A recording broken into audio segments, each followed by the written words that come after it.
Hello, in this video I will be reviewing the complete stochastic indicator on the MetaTrader 4 and MetaTrader 5 platforms.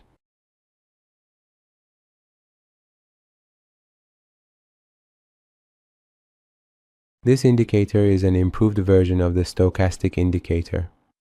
The stochastic indicator only displays the K% line and the signal line, but here it also shows the D% line, which is represented in green.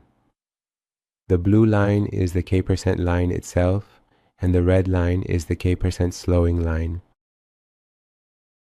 In addition to learn and enter the world of binary option with us. Binary option indicators, powerful strategies, learn, trade, win. Level up your trading. displaying the D% line, another point about this indicator is that the periods we have in the input are larger compared to the default stochastic indicator, which is usually 5, 3, 3. However, here the periods are larger, providing us with smoother lines.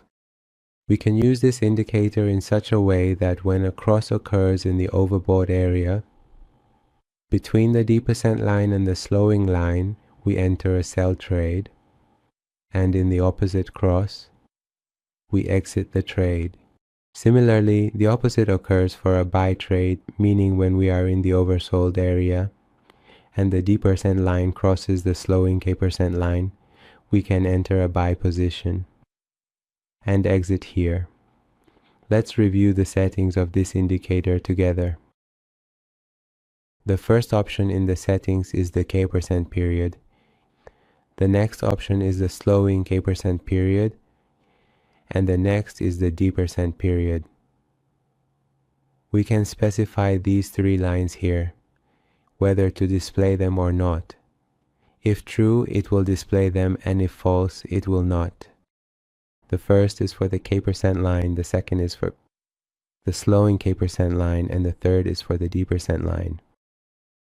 You can also use the MT4 version of this indicator on the MetaTrader 4 platform.